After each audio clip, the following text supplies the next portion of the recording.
7 étapes pour devenir un artiste ou un producteur à succès. Bonjour à tous, bienvenue dans cette vidéo. Je m'appelle Tariq, je suis producteur, éditeur et artiste à succès, plusieurs fois certifié disque d'or et de platine. Et aujourd'hui, j'aide des artistes et des producteurs indépendants à vivre de leur musique.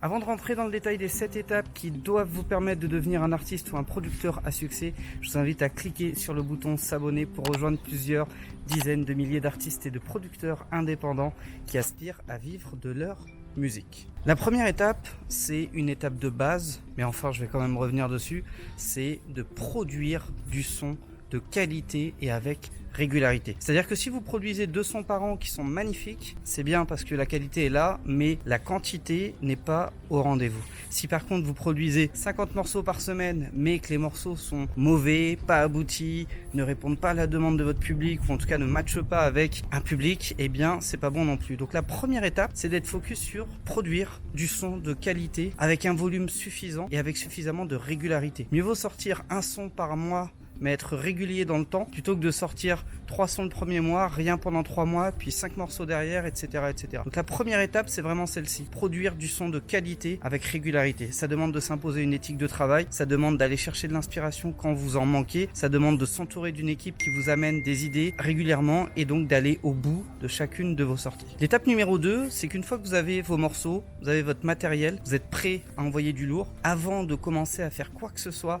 avant de commencer à faire de la com, de la pub, du marketing, des partenariats, des collabs, etc., etc. Ce que vous devez absolument faire, eh bien, c'est fixer vos objectifs. Parce que quand on est sur un bateau et qu'on n'a pas de cap, on navigue à perte. On ne sait pas où on va. Vous allez peut-être finir à droite, à gauche, vous allez vous faire balayer, secouer, remuer de tous les côtés et au final, vous n'arriverez jamais à destination parce qu'il n'y aura pas eu de destination justement. Donc, il faut absolument vous donner un cap. Et bien, fixer ses objectifs, c'est précisément ça. C'est se dire, ok, aujourd'hui, je suis là. J'ai conscience de mes forces et de mes faiblesses. Demain, je veux être là-bas.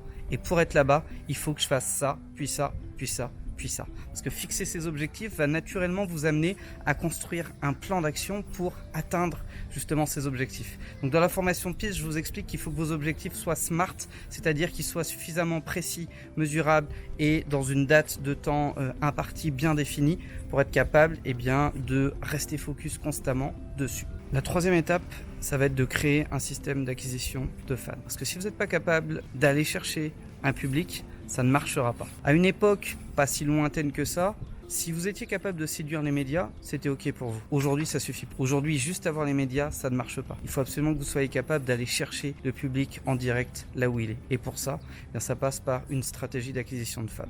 Donc je ne vais pas rentrer en détail aujourd'hui sur ce que c'est. J'en parle assez sur cette chaîne YouTube. J'en parle énormément dans la formation puisque j'y consacre un module au complet, le module 3, créer et développer sa fanbase. Et il faut absolument que vous ayez en place des outils, des stratégies pour faire de l'acquisition de fans et pour développer votre visibilité auprès du bon public, c'est-à-dire celui qui est susceptible d'aimer votre musique. L'erreur que beaucoup d'artistes font, c'est de se dire ok, moi je veux juste être visible, plus visible, donc je vais aller voir des influenceurs, je vais faire des partenariats, je vais acheter de la pub, etc., etc. Et au final, vous vous retrouvez à être visible auprès d'un public que vous n'intéressez pas, que vous n'intéressez littéralement pas. Si demain un groupe de métal investit 10 000 € en pub pour être visible auprès de gens comme moi, mais ils sont foutus. J'écoute pas de métal, même si j'apprécie quand j'en découvre, quand on m'en fait découvrir. De base, je vais pas aller en écouter. Donc à partir de là, le fait de juste chercher à développer sa visibilité, c'est pas le bon plan. Il faut chercher à développer sa visibilité auprès d'une audience restreinte de fans et d'avoir les fans les plus susceptibles d'aimer votre musique. L'étape numéro 4, c'est de trouver votre modèle d'affaires. Ce qu'on appelle en anglais le business model. Le business model, c'est quoi ? Eh bien, ça va être le mécanisme que vous allez mettre en place qui va vous permettre de savoir exactement ce qui se passe sur le plan financier dans votre développement de carrière. Par exemple, quand j'investis 100 € en publicité, qu'est-ce que je fais ? Comment est-ce que ça fonctionne derrière pour que ces 100 € de publicité me reviennent avec une plus-value ? En gros, je dépense 100 € de pub. J'ai un mécanisme qui me permet au bout de 2 semaines, 3 semaines, 1 mois de générer peut-être 150 € de revenus. Du coup, je peux réinvestir en publicité et dans la foulée, je vais pouvoir dégager une marge qui va me permettre soit d'avoir encore plus de visibilité, soit de profiter de mes gains et d'investir pourquoi pas dans autre chose, dans des clips plus qualitatifs, dans des collaborations plus intéressantes, etc., etc. Mais le modèle d'affaires, c'est précisément ça. C'est qu'est-ce que vous faites pour gagner de l'argent à partir de l'argent que vous dépensez. Parce qu'il est clair que si vous faites de l'acquisition de fans et que vous dépensez peut-être 2000 € par mois sans avoir d'idée de comment faire rentrer l'argent en face, vous allez vous retrouver à perte. Au bout de 3 mois, vous serez à genoux, vous n'aurez plus de budget, plus de trésor et vous allez devoir vous arrêter. L'étape numéro 5 va consister à trouver ce que j'appelle la séquence optimale de vente. Votre séquence optimale de vente, eh bien, c'est qu'est-ce que vous faites, comment est-ce que vous communiquez avec votre public pour qu'il achète votre musique, vos produits dérivés, vos dates, qui viennent sur vos concerts en live stream, qui participent entre guillemets au développement économique de votre activité. C'est ça la séquence optimale de vente. Il y a un ordre en fait dans lequel vous allez entrer qui va stimuler les ventes. Je vous donne un exemple immédiatement. Ma séquence optimale de vente chez Producteur à Succès, par exemple, c'est qu'une personne me découvre sur la chaîne YouTube, elle est invitée à participer à une masterclass.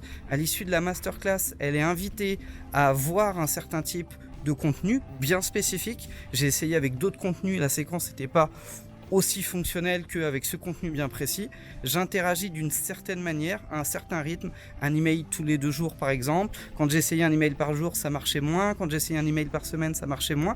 Donc ma séquence optimale de vente, c'est ça, c'est l'ordre en fait logique dans lequel je vais entrer en interaction avec mon public cible et qui va faire que à chaque fois qu'une personne va entrer dans ma base, eh bien des ventes vont être générées. L'étape numéro 6, ça va être envoyer du lourd. Envoyer du lourd. Vous avez créé vos morceaux, vous avez fixé vos objectifs, vous avez mis en place un système d'acquisition de fans, vous avez trouvé votre modèle d'affaires, vous avez cherché et trouvé votre séquence optimale de vente. Augmentez vos budgets au maximum. Tant que vous restez à peu près rentable, et même si vous avez un petit peu de perte, c'est pas très grave, mais tant que ça tourne, augmentez vos budgets. Si à 100 € par jour ça marche, essayez à 200. Si ça marche, essayez à 300. Si ça marche, essayez à 500. Si ça marche, essayez à 1000. Augmentez vos budgets constamment jusqu'à atteindre un seuil critique. Le seuil critique, c'est votre limite de taille de marché. La limite de taille de marché, c'est quoi? Eh bien, c'est quand vous êtes dans un genre musical bien spécifique, vous avez peut-être, je sais pas, 1 million potentiel de personnes à atteindre. Quand vous l'avez atteint, vous allez voir que vos pubs ne vont plus du tout fonctionner. Vous allez voir que vos séquences ne vont plus du tout fonctionner, ça n'attirera plus autant de monde, etc. C'est ça, atteindre son seuil critique entre guillemets. Une fois que vous avez atteint cette étape-là, on peut passer à la dernière étape qui est l'étape 7. C'est l'étape dans laquelle on va aller chercher de la rentabilité, de la marge. Et la 7e étape justement, eh bien, ça va être de vendre un autre produit. Quand vous avez mis en place votre séquence optimale de vente et que vous avez bombardé sur les budgets, qu'est-ce qui se passe? Vous avez peut-être fait, je sais pas moi, 25 000 fans en base. Dessus, vous avez peut-être fait 1000 ventes sur un produit, admettons, à 20 €. C'est génial, vous avez fait rentrer 20 000 €. Je vous rappelle que vous avez peut-être dépensé 20 000 ou 25 000 € pour gagner ces 20 000 € là. Donc vous êtes soit à zéro, soit à perte. Et bien à ce moment-là, la dernière étape, la 7e et dernière étape, c'est d'amener un nouveau produit sur le marché auprès de cette même fanbase. Vous lui proposez littéralement un 2e album. Vous lui proposez une place de concert en live stream avec billetterie. Vous lui proposez un produit dérivé. Vous lui proposez une rencontre. Vous lui proposez une place de concert, etc. Donc c'est vraiment ça les 7 étapes pour développer votre carrière et devenir un artiste ou un producteur à succès. J'espère que cette vidéo vous aura plu, inspiré, appris des choses et vous aura donné envie de passer à l'action. Si jamais c'est le cas et que vous êtes un peu perdu, cliquez sur le lien dans la description. J'ai justement une masterclass qui va vous permettre de commencer à structurer vos idées et à avancer dans le bon sens. Si jamais cette vidéo vous a plu, lâchez-moi un gros like, abonnez-vous à la chaîne YouTube Producteur à Succès. Ça récompense mon travail, ça me motive à vous balancer encore plus de vidéos de ce genre, à vous inspirer, à vous motiver et à vous apprendre un max de choses. Abonnez-vous à la chaîne YouTube Producteur à Succès. Vraiment, c'est important pour moi et ça me motive. Je vous souhaite le meilleur pour la suite et je vous dis ciao.